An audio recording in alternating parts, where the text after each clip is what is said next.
Welcome to the Equine Vet Connect podcast. I'm your host, Dan Carter. I'm a veterinarian and a farrier.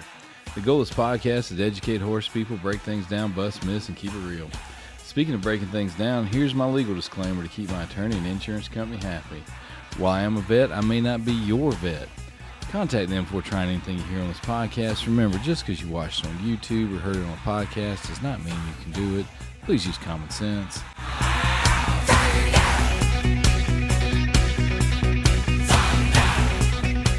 Welcome back to the Equine Vet Connect. I'm Dr. Caroline Brown. I'm hosting for Dan Carter today because he's off in the Caymans doing something.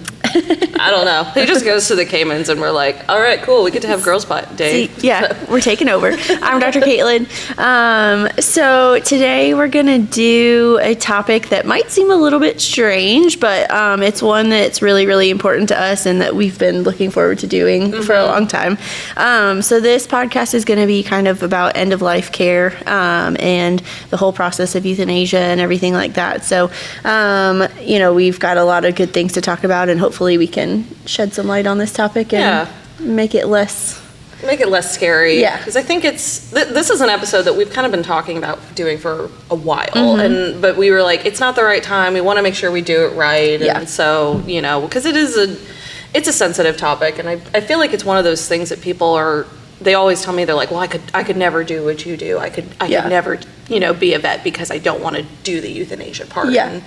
And, it's heavy. It's heavy, and it's never easy to do. No. I'm not, it's not one of those things that with, being in my career for 4 years now, it's gotten easier, but it's still, one of those things that I do love doing it because, sometimes it is the kindest thing that we can do for these guys. It really is. It's something that it's not something that I enjoy doing, but it's something that I'm really grateful that I have the opportunity to do because even in the veterinarian's oath, there's a line in there that says to prevent and relieve animal suffering. And that's what we're doing. We're with the euthanasia, we are ending suffering. And it's just really important to me. I'm really grateful that we have the opportunity to do it. And so, we wanted to talk about it and just shed some light on it and help people, understand the process and understand the thoughts that go into it. And it is hard. It's heavy. It is. And there's definitely euthanasias that I walk away from and I'm like, oh man. But at the end of the day, it is really the best thing we can do sometimes. Yeah. So I think one of the common misconceptions with euthanasia is that people think that it's us giving up. Or it's a failure. Yeah. And that could be further from the truth. Oh yeah. I think because, I don't think it's always, our first thing that we go to all the time, but it is an option. Yeah. And sometimes you've done everything else, as an owner and as a veterinarian, we've gone above and beyond for these patients and we've done everything in the book that we possibly can.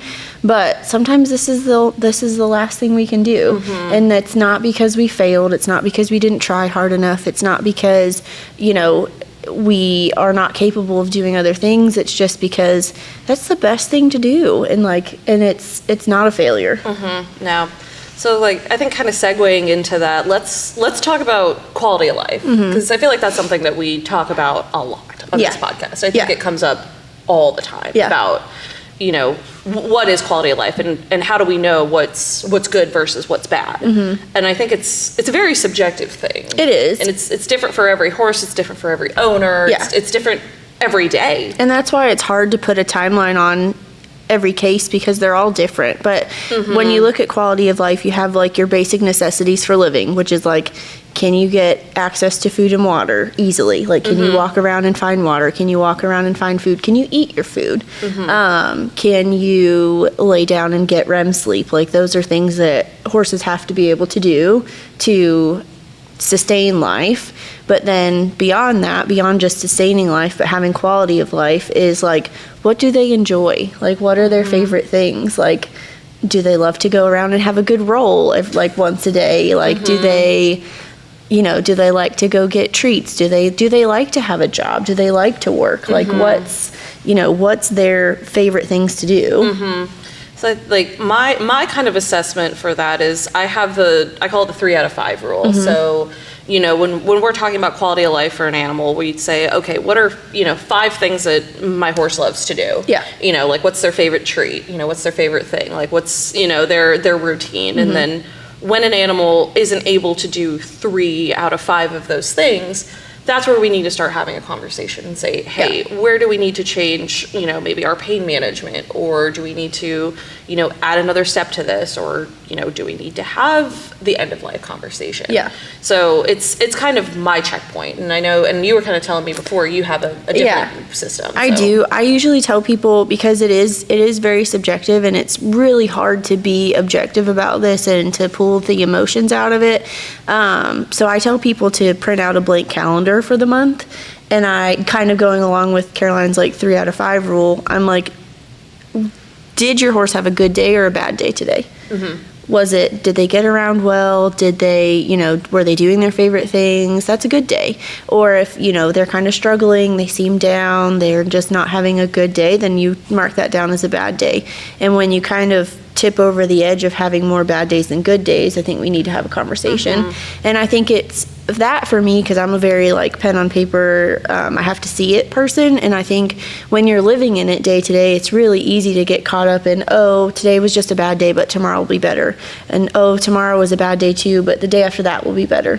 But then before you know it, you've had, you know, a string of 6 bad days, and you're like, well, when is it going to stop? And horses don't, and animals don't, they don't have an understanding of time in that way. Like, yes, they know when you're 5 minutes late to feed them in the morning, but as far as like long-term time, like they don't know. They just know that maybe they feel really crummy, and they don't know when that's going to end.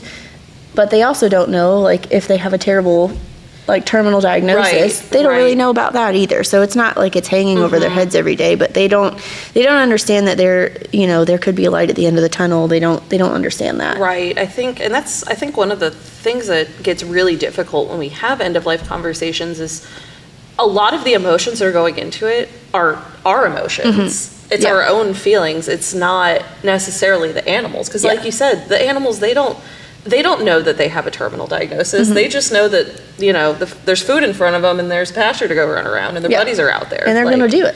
And they're going to go do it. And they don't realize that, you know, there's something going on with them, and that, you know, they only have so long to live. Yeah. They just know what's going on now. And so it's, you know, it is one of those things that, you know, I think doing the quality of life assessments is good. And Lap of Love, which is a, you know, kind of end of life and, you know, hospice care company that, you know, they're popping up everywhere now, and they're mostly small animal, but they have a lot of really good resources on their websites, and we'll link those, you know, to this episode and give you guys that. And it's directed towards small animals, but a lot of the resources and calendars and stuff that they use are really awesome for being able just to quantify it, because, you know, I even did an assessment for my own pets, just looking at it, and, you know, because I'm like, I get in my own headspace when I'm thinking of my own animals. I can't think like a vet. I get so emotional, and I'm like, I get such tunnel vision, and you can't talk logic to me. So I started doing it for my own animal, and, you know, looking at it, and, you know, when I got my score back, they're like, yeah, she's good. She's having a lot more good days than you think. Yeah. And it's so easy to just kind of focus on, today was such a bad day, and this happened, and, you know, we couldn't spiral, and we're spiraling, and, like, you know, going all the way to the end, and then just looking at it and being like, you know what, like, yes, we had a couple bad days this month, but we also had a lot of really good days. And, you know, it just gave me something at least to kind of think about. And now at least we have a measure of where do we go from here. And I think that's really helpful, I think, just to, you know, kind of clarify that and see. Because, you know, at the end of the day, you know, you guys know your animals best.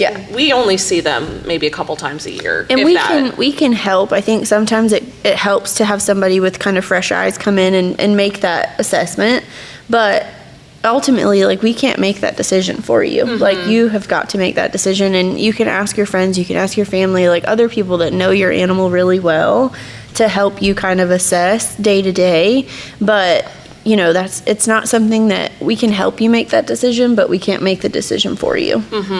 And I think sometimes people ask us too, they're like, well, if it was your animal, what would you do? And I'm like, I can't honestly answer that. And because the animals are different, like my tolerance for some things might be different than your tolerance for some things. Like there are some things that, you know, if my animals are doing it, I'm not going to let it continue. Right. But that's me. And so everybody's kind of threshold is different and everybody's baseline is different. So I'm like, I know I've gone to some appointments and I get there and I'm, you know, watching these older horses kind of, you know, creep around and I'm like, oh my God. Yeah. And the owners are like, this is the best they've ever looked. And I'm like, they haven't looked this good in years. I'm like, okay. All right. Okay. I'm like, this is what we're working with. Sure. Okay. But again, they see them every day. Yeah. I don't. Yeah. I only see them a couple times a year for wellness or sickness or whatever, even if that. But, you know them best. And, like, who am I to say, like, they're having a bad day? I'm like, no, they're having the best day ever, apparently. So. But, yeah, I think it's a difficult decision to make. And I always tell people, I'm like, if you have horses or you have animals, it's best to just have a plan.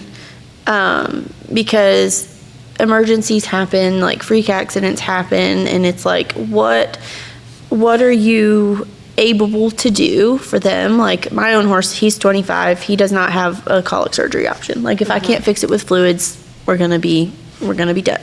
And that's a decision I've made, and I stick with it, and it's fine. But you know, having a plan for like, okay, are we a surgical candidate or not? And then if we're not, or if surgery isn't going to fix us, like what are we going to do afterwards? And so, you know, options like cremation or burial. Do you want to bury at your house? Do you want to have somebody haul off and bury? Like there's all these options, but figuring out like what you can do financially and what you want to do, like what's going to make you most comfortable, having that kind of mapped out ahead of time can be super, super helpful when you do have to make the decision to kind of take some of that pressure off. So having an aftercare plan for them before you even get to that point is really important, I think. Yeah, absolutely. And because again, it's one of those things that a lot of times, you know, we're there and we have to make a decision right then and there. Yeah. And that's very difficult. It is hard. It's very difficult when you go from, you know, everything's fine and dandy to, you know, a few hours later, you know, here we are. And one of the things that I think we say a lot is it's better to be a week too early than a day too late. Yes, absolutely. Because, you know, something that we talk about is that this is sometimes the kindest thing that we can do for these guys. Yeah. You know, the fact that we can, you know, bring them peace and bring them to, you know, a controlled death versus letting natural death happen. Yeah. And I will say, like, natural death, especially in horses, it is very rarely is it a peaceful, quick transition. Like horses they just don't tend to die well. And if anybody has ever had to be there with their horse passing naturally, it is very rarely a peaceful, quick thing. It's rough. And so if we can help them along and we can help them through that process, it is so much more peaceful. And you know, you'll talk to people that have had bad experiences with euthanasia, and that's part of it too. I mean, I always tell people, I'm like, you know, them falling is a part of the process, and I do everything in my power to lay them down as gently and as gracefully as I can, but they are a lot bigger than me at the end of the day, and so some things just don't always go to plan, and that's a lot harder for us to watch and the owners to watch than it is for the horse to go through, because the number one rule of euthanasia is that they have to be rendered completely unconscious before anything else happens. Yes. And that is step one of the euthanasia process, is completely unconscious. So they're not aware, they don't feel anything. So our bad experience is not necessarily a bad experience for them, which I think is important to remember. Yes. So even though it might look a little rough sometimes, which we really try not to make it that way, it's still a better death for them than it is to go naturally. Yes, absolutely. Because, yeah, like we've said, if you've seen natural death, you don't want to see it again. It's rough. It's not painless. because horses they're prey animals. Yeah. So, it goes against everything in their natural instinct to, lay down and put themselves in a vulnerable position, and they will hold on until the very end, and even when they shouldn't. And it's one of those things that I think people do say, they're like, oh, well, I want them to have a natural death. And I say, at the end of the day, that is your decision. Mm-hmm. However, it is a very difficult time for them. And, when we talk about feeling pain versus not feeling pain, they're going to be feeling a lot of pain. They are very conscious for that whole process. Yeah. So. And we can't tell you how long it's going to take. No. I mean, we don't know when it's going to happen. We don't know where it's going to happen, which is the other thing. Like, a lot of horses will go down in places that it's really hard to get them out of at the end of the day to do the aftercare. Whereas if we schedule a day and we pick a time and we pick a nice, beautiful, sunny morning, and you've had the whole week beforehand to, give them a spa day and feed them all the food that you want. Like, if you've got a laminitic pony that hasn't had grass in God knows how long, let it have grass. Like, let it do its thing. Let it be a horse. All the treats. All the treats, all the cuddles, like all the things. Like, you get to have that time with them, and you can kind of schedule it, and we're able to lay them down in a peaceful place. We're able to lay them down in a place that we can get them back out of easily. And we're able to do it calmly, peacefully, pain-free. Like, it's just, like, again, it's so important to me. Like, it's just important, and I love being able to give horses and animals that ending, because I think it's way more dignified to do it that way. Yes, absolutely. And it's, and kind of going through it too, it's, have your support systems with you. Yeah.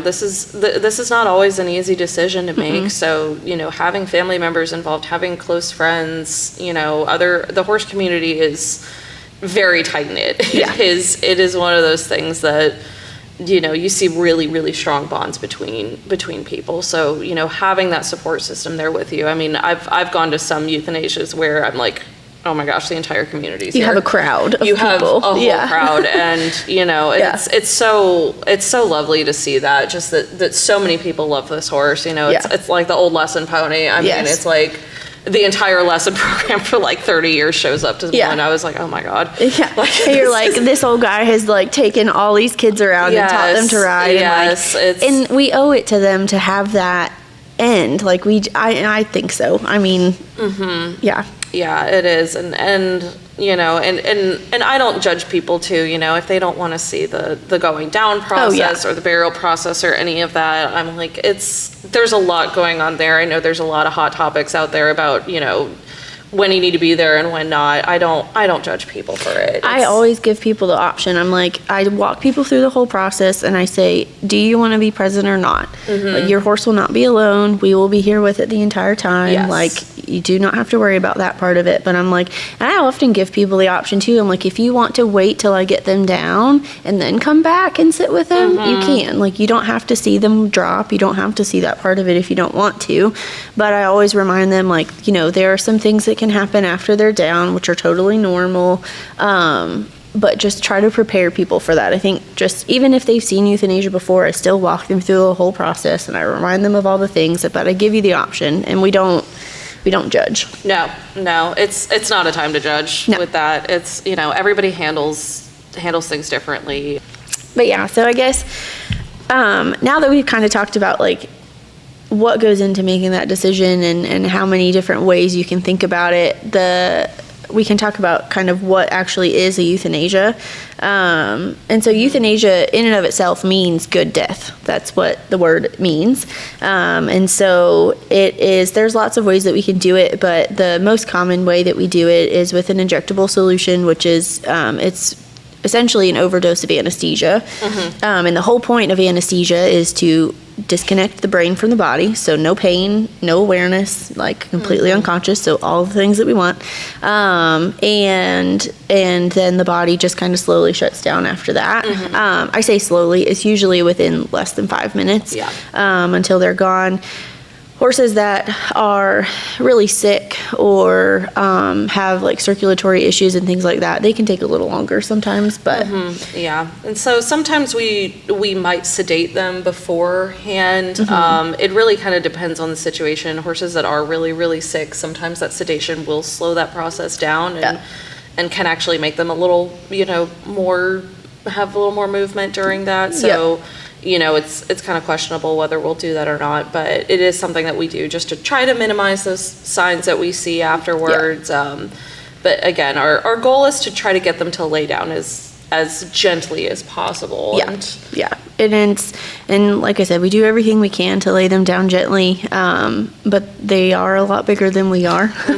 And safety for, us and our technicians and the owners as well is a huge concern. So I typically, I'll sedate mine first almost all the time. And then I will let the owners, stand with them, visit with them, talk with them until they're pretty sedate. I ask owners to take, 5 to 10 steps back. I give my second injection, and then we lay them down, and then the owners can come in and sit with them. And I give them a few minutes and, wait for kind of some of the movement to go and just give them a second for the euthanasia solution to work, and then check heart rate and kind of let owners know how that whole process is going. Right. But that's the most common way that we do it here.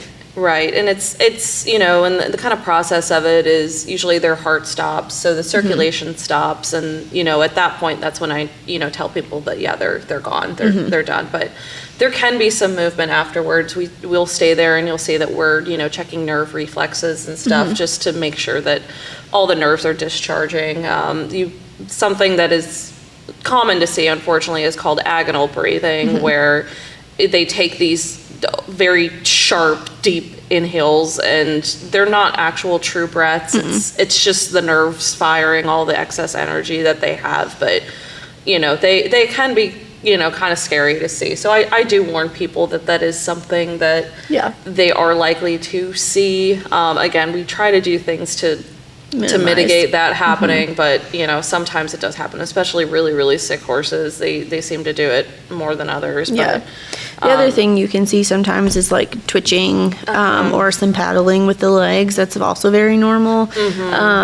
Again, it's something that we try to minimize, but it's a part of death and a part of dying, and sometimes that it happens. But I just always remind people, I'm like, it's normal, and they're not aware. They don't know what's going on. They can't feel it. They cannot feel this. That is the most important thing. So but so it's, again, part of the process is that we do sit there with them and make sure that everything is going. And so once the horse is down and it is safe, I do say come in and be with them. And even though they can't always feel it, I do think that they are somewhat aware of what's around them. I think there's some things, and for people that do want to be there, we can help them be there for it. And I'm willing to do everything. I'm not a religious person. I know a lot of people are. So, I try to make everything as, comfortable as possible for people. And if people have requests for things that they want, somebody the other day, they were like, can we say a prayer before we euthanize? And I was like, absolutely. And so we did that. And we, there's no right or wrong way to go about mourning your loss or doing euthanasia. And, if there's something that's important to you and you want to do it, just ask. We're very accommodating. I'm never in a hurry. I'm never in a rush. This is your time to be with your animal and, and have those last moments with them. And it's my job to make it as painless and peaceful as for everybody, including you, as possible. And, and then at our service, we offer a little keepsake and it's included in the cost of the procedure for us. So, we work with a company that makes little keepsakes from their mane and tail hairs, and, everybody gets sent one afterwards, and it's just kind of a little keepsake. But, I know there's lots of people, and we can link, her info in there as well. So just so that people have it, because, it's nice to have. And what's the thing they say, that all horses are up in heaven, they don't have there's tails or something? A really good poem. It makes me cry every time I read it, but it's a poem about the best horses arrive to heaven and their tail is just gone. And it's because it's just part of it. And it's something that, you know, you can keep. And I've done like hoof prints for people. Yeah. And if horses have like multicolored manes and tails, I try to get a little piece of every color. And we try to make it as, you know, as good for the owners as we can, as well as the horses. Yeah. Right. Because again, these guys live a long time, and they're, you know, people have such strong relationships with their animals. I think that's one of the things. I'm like, I see some people that I'm like, you love this horse more than you love your spouse or your children or some of these. Yeah. I'm like, they're just, you know, they're part of our family and part of the community. And, you know, we want them to, like you said, kind of have as dignified of a death as we can. Yeah. And I think it's a way to kind of reshape it in your brain too, is like, this is the thing that you do when you love them that much. Yes. You know, this is the best end that they can have, and you've chosen their, you know, comfort and their relief of suffering over your heartbreak, essentially. And that's, you know, it's a really hard thing to do, but I think, you know, if you love them, it's a thing that you've got to plan for, and, you know, you've got to take care of, and we're here for it. Yeah. And then, you know, kind of what we talked about before, aftercare. You know, what are you going to do with the body? You know, my always thing is if they have herd mates and all that, I always like to, you know, bring the other horses over, let them smell their friend, and horses know. They know that something's going on. It's always interesting when, you know, when you're doing something, it's like the world stops and all the other animals are looking over like, what are you doing? And they know when something happens. And I think they definitely grieve too. And I think it's our job, or like our, you know, responsibility to let them see and let them process and have that kind of closure. And they know. And some horses, you know, or donkeys or whatever, dogs, whatever it is, like they come over and they sniff, and some of them get really agitated and they'll paw and they'll whinny and they'll do things, but other ones will kind of sniff and then they're like, okay, and they walk away. Yeah.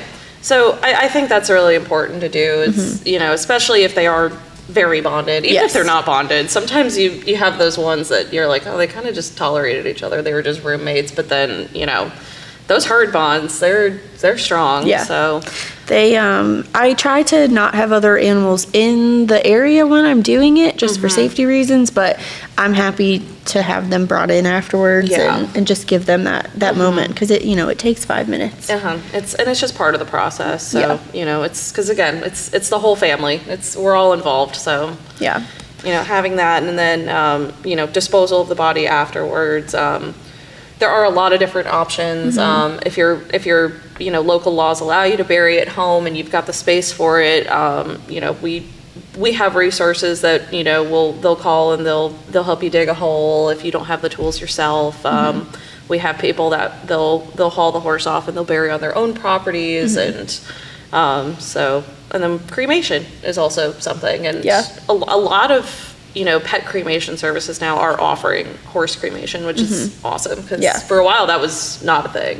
It was very difficult to find a place that could cremate a horse, but now they are getting more popular, which is nice. I think the ones that we work with, they do their head, their hoof, and their heart, and so it's, if you try to cremate a whole horse, you get like a very large container of that. So you know, they make it special, and every cremation service I've ever worked with has done a fantastic job. Yeah, they have. They've all been good. They, but that's part of like having that plan ahead of time, so that when you're faced with this decision, you're not like, oh my gosh, well, who do I call? Or do I want to cremate? Do I want to bury? Can I bury?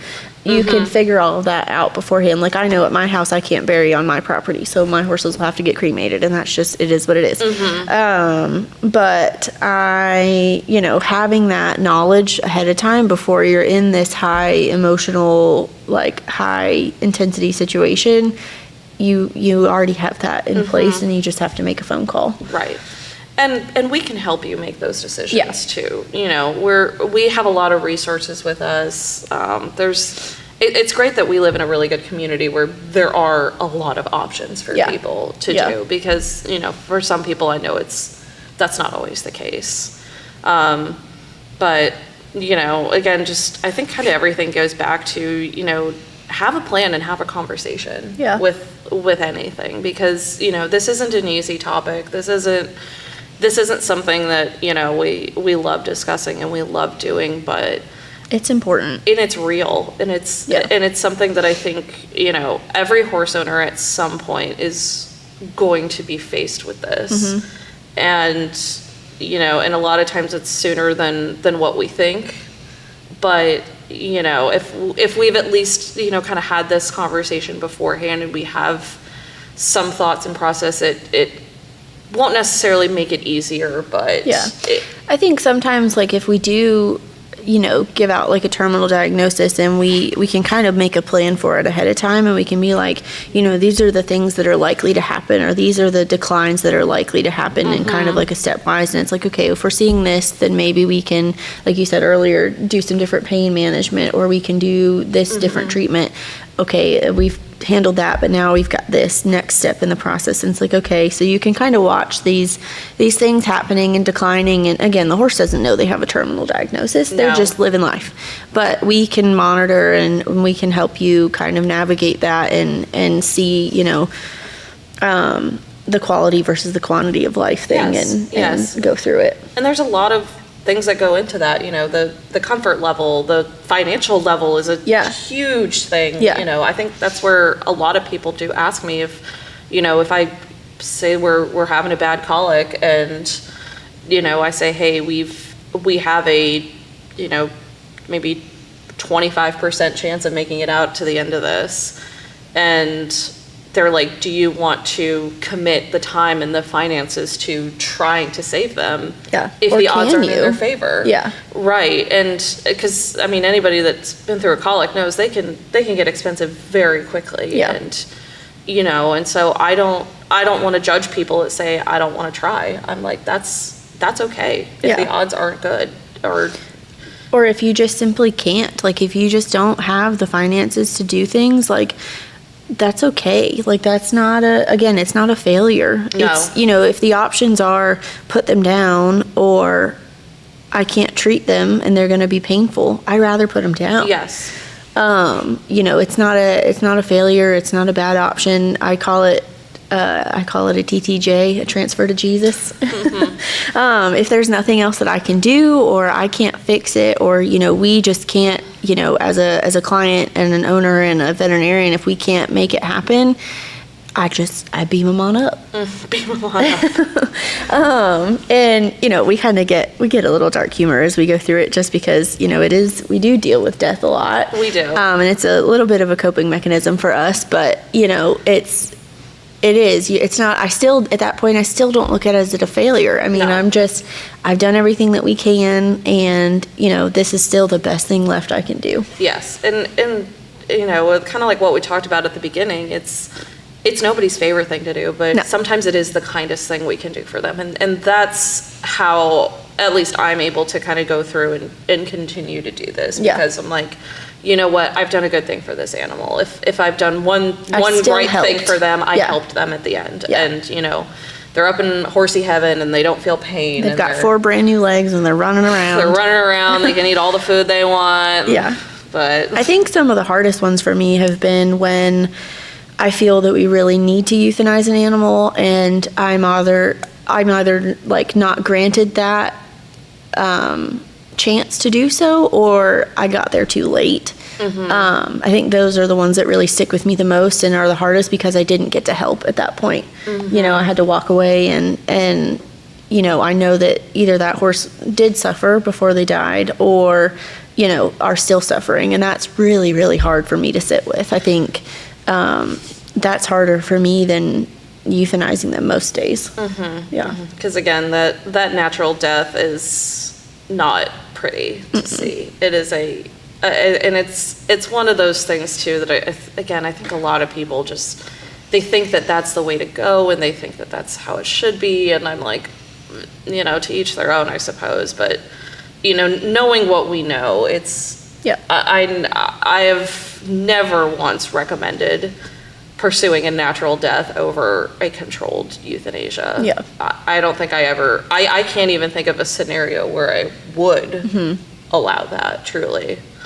No, and that's not to say, like, I don't want people to listen to this and think, like, oh, well, 5 years ago I walked out and I found my 38-year-old horse dead in the pasture. Like, they suffered. I made the wrong choice. And it's like, no, sometimes they do drop and they die very quickly. Yes. But I will say it's few and far between. So, I don't want anybody to be like, oh, they think I made the wrong decision. And that's not what we're saying. We're just saying if you have the opportunity to make that choice, I do think it's the better choice. But there are horses out there that they can have strokes and major cardiovascular events and, quick, sudden deaths. And I still think those have probably a level of pain and longevity, but they're not all terrible. But it wouldn't be the way that I recommend to go. No, I mean, and sometimes they just lay down and go to sleep. Yeah, we had a horse that in my riding program going up, and he gave like a full day of lessons and had the best day and was getting all the little summer camp kids, and then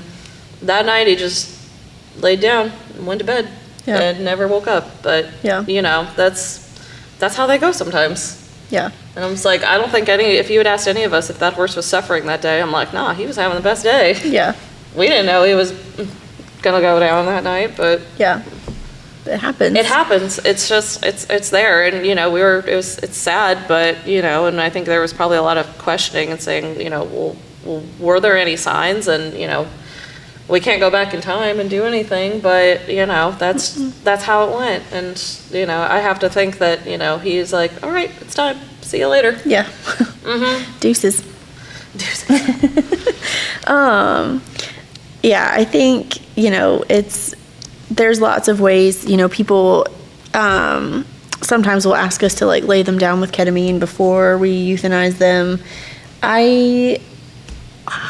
I will have to say, like, I don't think I ever have.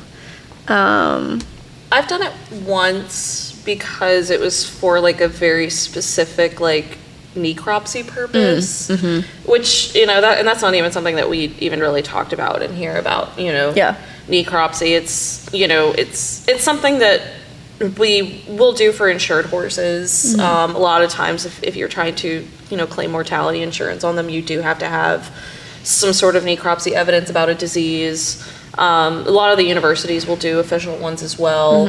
If they've been treating a horse, they will go to it.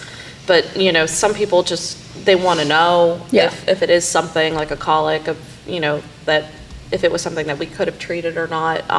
But for, the ketamine laying down, that was something specific where we couldn't have the euthanol in their system, but, they lay down kind of similar way. We sedate them. They lay down gently with ketamine, and then, in order to stop the heart and everything, we actually paralyze their central nervous system with lidocaine. So, it's a little different of a process. It takes a little bit longer. And it's kind of, I've only done the intrathecal lidocaine a couple times, and it's just because it's not what I'm used to. I didn't really like it as much, but everything is kind of backwards. Like the heart rate goes up instead of down. Yes. Like with Euthazol, everything just slows down until it stops. Whereas with the intrathecal lidocaine, everything like ramps up a lot until it stops. And it's just different. It's not wrong. It's just different. It's different. And the few times that I have done it, it's, like you've said, there's more movement and stuff. There's things that maybe it's just because I'm not familiar with the process of it. I don't really have a good way to warn owners about what they're going to see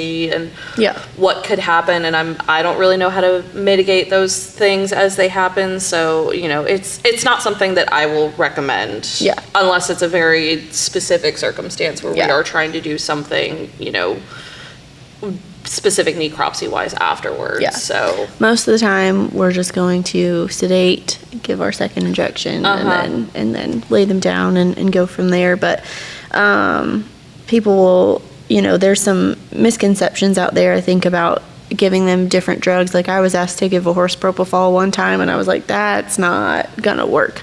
So, but if you have those questions, like ask, and like we can educate you on the process and why we do it the way that we do. And like I said, I go through that with every single euthanasia that I do. Some people really don't know. When we come out there, they're like, well, I don't know how this is gonna happen. And because again, if you've never had to go through it, you just don't know. And And it's a large animal to do this with. So, setting expectations at the very beginning of this, I think, is always really important for people. So then I guess we've talked about euthazol, we've talked about intrathecal lidocaine. I guess the other option that we should probably talk about is it is, if done correctly, which is the key point here, if done correctly, a bullet or a gunshot is an acceptable form of humane euthanasia. Yes. But again, it has to be done correctly. Yes. There is a square inch spot on the horse's head that you can, if you shoot there with the correct caliber bullet, you can induce a humane euthanasia. It is very difficult to do. Yes. And it is, I would say it's a last resort. Absolutely. I've never done one on an animal. I know there are people out there that are comfortable doing them. Mm-hmm. I am not one of those people. When we say the words humane euthanasia, there's a set of guidelines that have been put out by the AEP, which is the Association of Equine Practitioners, that define what is humane versus not humane. And so when we're talking about humane, it kind of goes back to that thing we were talking about, where the painless death, rendering them unconscious so that they don't feel the pain of what's going on. And so, with the science behind the bullet is that you put it in a certain spot that it basically takes out their brainstem so that they can't feel anything afterwards. And it's a very specific spot. And if you are not on that spot exactly. And there's so many, and the reason I say that I don't recommend it or it's a last resort is because there are so many variables that go into getting that right spot. If they move their head at the last second, if, horses are, like you said, they're prey animals. If they hear a sound in the distance and they just turn their head ever so slightly, you're going to miss that spot. Yeah. And yes, you might mortally wound them, but you're not giving them that rapid unconsciousness, humane death that we want. And so it's very, very, very difficult to do it well. And so, I've never done one myself. I had to call in reinforcements to come and do it for me because I didn't have, I just couldn't do it, and I didn't have the means to do so, but it was not even done correctly. It was still, it's just a traumatic experience. Yes. And I think a lot of people, especially around here, I think are kind of that, oh, well, why am I going to pay a veterinarian to come out and do it when I could just do it myself? And, again, it's, at the end of the day, it's ultimately your choice. I'll give that owner the same speech that I just gave, that I say, hey, there's a very specific way to do it, and if you don't do it properly, you will increase their suffering tremendously before they do actually die. So, and even done correctly, it takes a very long time for them to die after that method. It's not as quick. It's not. I have a sound aversion to guns, so it's not as peaceful for me either. But it's not about me. But it's just, we try to steer people away from that if at all possible. Yes, absolutely. Yeah. Again, it's, at the end of the day, it's your decision, but just when we talk about being humane, there are things you do and don't do. So, and there's probably, I know that there's people, that are hours from any veterinary care that have had to do it, and they, I'm not saying it's the wrong thing to do if you're in that situation. No. Not at all. Not at all. If we can avoid it, I would much rather avoid it than condone it. Yes, absolutely.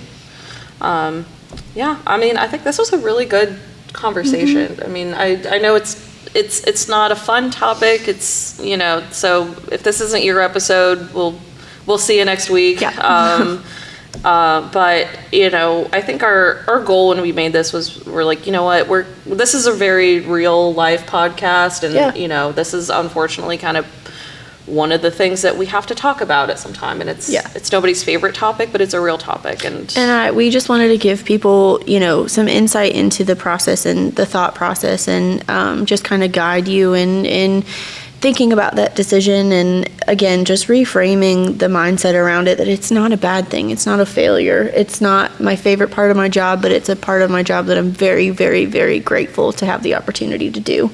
And, and it's something that, no matter what type of medicine you practice, it's something that, we're all going to have to do at some point. And so, we're all here to talk about it with you, and we'll be very open and honest with you. There's a lot of really awesome resources out there for you. Reach out to your community, reach out to your family members. It is a big decision to make, but we're here to help you wherever we can. And it's a judgment-free zone. It is a judgment-free zone. Yeah. I do not judge people during euthanasias. Nope, not at all. But yeah, we will. I don't know what we'll be talking about next week, but hopefully we'll lighten the mood a little bit. But I don't know. So very important. So yes. All right. Well, thank you for joining me today, Dr. Caitlyn. Thank you. All right. Well, we will see you guys all next week. Take care.